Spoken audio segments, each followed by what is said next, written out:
Shalom Bapak Ibu sekalian, kita berjumpa lagi di dalam siraman rohani siang hari ini. Namun sebelumnya mari kita tundukkan kepala, kita akan berdoa. Kami datang kepadamu saat ini ya Tuhan dengan penuh ucapan syukur bahwa Engkau sudah memimpin dan memelihara kami.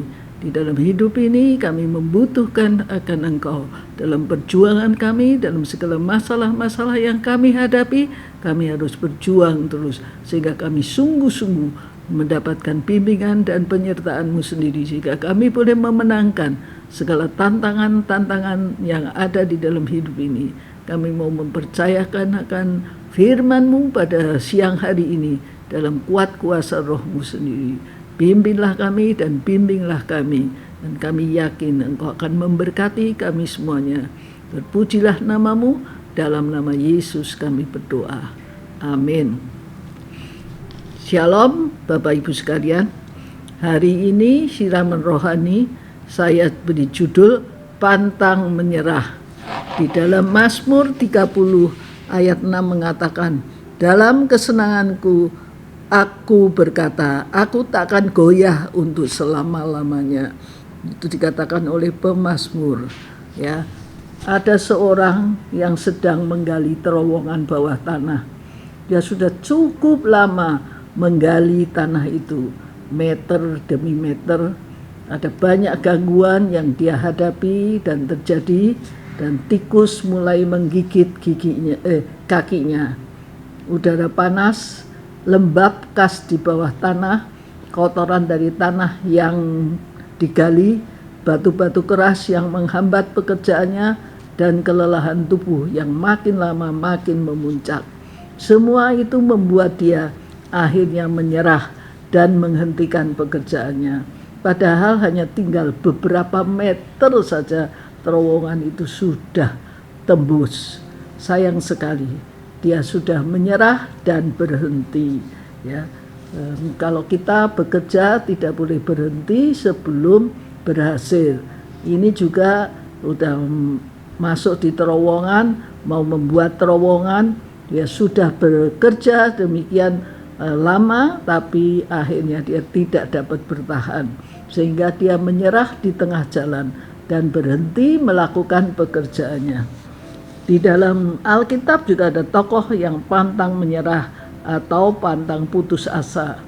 Itu terdapat di dalam Kejadian 26 ayat 1 sampai 31. Itu tentang siapa? Tokoh itu adalah tentang Ishak. Bagaimana dia berusaha ketika menghadapi bahaya kelaparan atau bala kelaparan yang terjadi, sehingga dia mengharuskan dia untuk pindah tempat karena di situ sudah tidak ada jaminan lagi. Kemudian dia pergi ke Gerar kepada raja orang Filistin yang bernama Abimelekh. Penyertaan dan pemeliharaan Tuhan sungguh nyata. Dia mulai menabur di tempat yang baru, dan dalam tahun itu juga ia mendapat hasil 100 kali lipat. Ya, ternak dan anak buahnya banyak. Sekalipun sebagai pendatang, dia menjadi orang yang lebih berkuasa di Gerar. Ini membuat orang Filistin iri. Ya, banyak orang itu iri kalau lihat orang lain berhasil, sukses, sehingga dia tidak senang hati. Ini pendatang kok enak-enak saja, dia sekarang lebih berjaya dari kita semuanya. Apa yang dilakukan oleh orang yang iri hati sehingga mereka mengusir Ishak dari negeri mereka. Karena dia sudah berjaya dan lebih berhasil, dia sekarang diusir dari negeri mereka. Tidak boleh lagi tinggal di tempat itu. Bagaimana dengan Ishak? Apakah dia marah? Ishak tidak marah atau menyerah pada keadaan, apalagi berputus asa. Dia tidak melakukan semua itu. Namun yang ia lakukan adalah meneruskan hidupnya. Ia harus pergi meninggalkan tempat itu di mana dia sudah mulai berusaha dan berhasil, dan dia pindah ke lembah Gerar. Di sanalah dia mulai berjuang lagi. Tapi di tempat yang baru ini juga dia mendapat perlawanan dari orang-orang Gerar. Ya. Kapan itu terjadi? Pertengkaran itu terjadi ketika Ishak dengan orang-orangnya menggembalakan ternaknya. Pada saat itu dia menggali sumur dan dia bertengkar dengan gembala-gembala Gerar yang mengatakan bahwa sumur yang dia gali itu adalah milik mereka, ya. Jadi tidak boleh, itu milik mereka yang punya, dan dia tidak boleh menggunakan sumur itu, ya. Jadi apa yang harus dilakukan oleh Ishak? Ishak tidak berputus asa. Ishak pun menggali lagi sumur yang lain. Tetapi tetap saja para gembala Gerar mengatakan bahwa itu milik mereka juga. Ya. Apa yang dilakukan oleh Ishak? Ishak bukan menentang dan melawan mereka, tetapi dia dia mengalah. Apa yang dia lakukan adalah mengalah. Dia tidak ladenin akan apa yang mereka berbuat, dia mengalah. Tapi Allah yang dia sembah itu memeliharakan dia, ya.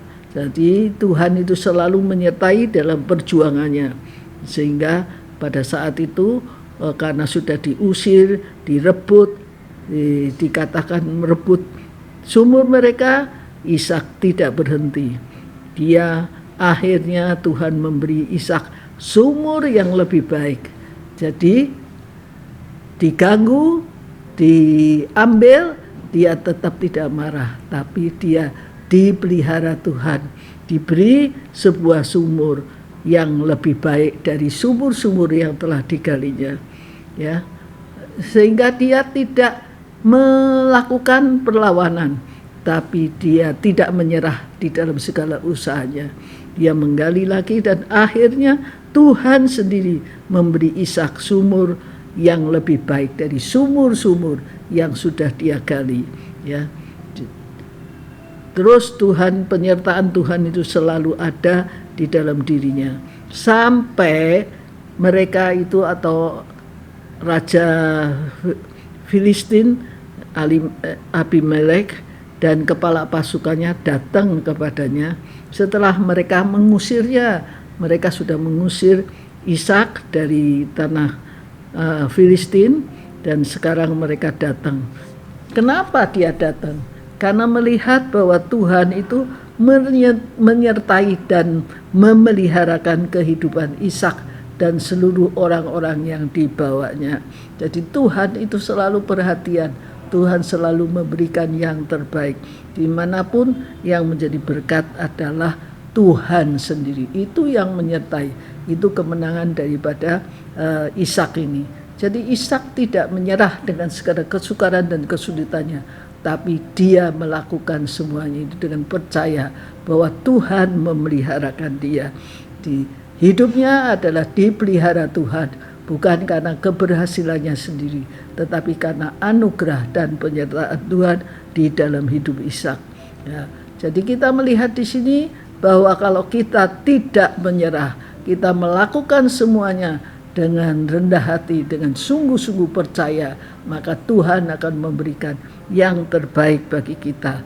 Dia yang akan memeliharakan hidup kita, dia yang akan menyertai segala usaha-usaha yang dilakukan oleh kita masing-masing.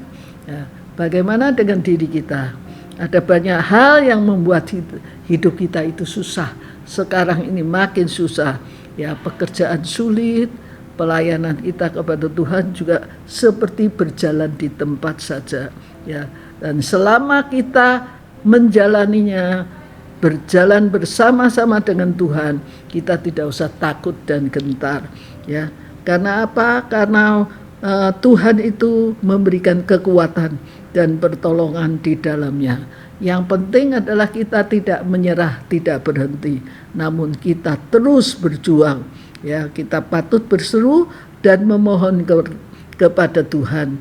Percaya bahwa Tuhan akan menolong dan memberi kekuatan sedikit demi sedikit. Waktu terus berjalan. Dan di dalam menghadapi semuanya itu, Tuhan akan menolong sehingga segala sesuatu menjadi baik. Sebab itu jangan menyerah, lanjutkan saja dengan mengandalkan kekuatan Tuhan. Dan pada waktunya semua jerih payah lelah kita akan terbayar. Kalau kita tidak berhenti, itu namanya kita pantang menyerah. Kita maju terus, kita berusaha terus, dan kita berharap terus kepada Tuhan. Maka kita tidak akan pernah berhenti di tengah jalan. Kita harus lanjutkan terus sehingga sungguh-sungguh kita boleh menjadi orang-orang yang diberkati. Dan jangan berhenti di tengah jalan, tapi lanjutkan terus sampai kita boleh melihat pada waktunya Tuhan akan membayar segala jerih lelah kita. Yang penting jangan menyerah, pantang menyerah. Itu seharusnya orang-orang yang beriman harus lakukan di dalam hidup ini. Seperti Ishak, dalam kesukaran dan kesulitannya, dia selalu mengalah, dia selalu memberikan segala sesuatu. Tapi dalam dirinya adalah tidak ada kata menyerah, tidak ada kata putus asa. Selalu ada harapan bersama-sama dengan Tuhan. Dan Tuhan sungguh-sungguh membuktikan bahwa Tuhan betul-betul hidup dengan dia, dan dia diberkati di dalam hidup ini. Dan kita boleh bersyukur dan berterima kasih. Tuhan akan memberkati kita sekalian. Kiranya ini juga menjadi renungan yang singkat, tapi menjadi berkat buat kita. Biarlah kita sungguh-sungguh, sekali lagi, jangan menyerah, pantang menyerah, maju terus sampai kita berhasil. Karena Tuhan tidak pernah membiarkan kita berputus asa. Dan segala jerih lelah kita akan menjadi sesuatu yang membawa kita di dalam hidup yang keberkatan di dalam Tuhan, keberhasilan pada waktunya. Terima kasih, kiranya ini menjadi berkat buat kita. Mari kita berdoa. Terima kasih Tuhan, sekali lagi kami mohon kiranya Engkau kekuatan diberikan kepada kami, dan hidup kami dimanapun kami berada, kami diberkati karena kami adalah orang-orang yang Kau kasihi, dan Kau menjadi kekuatan bagi kami. Di dalam Engkau ada berkat-berkat yang Kau sediakan. Ajar kepada kami untuk tidak menyerah.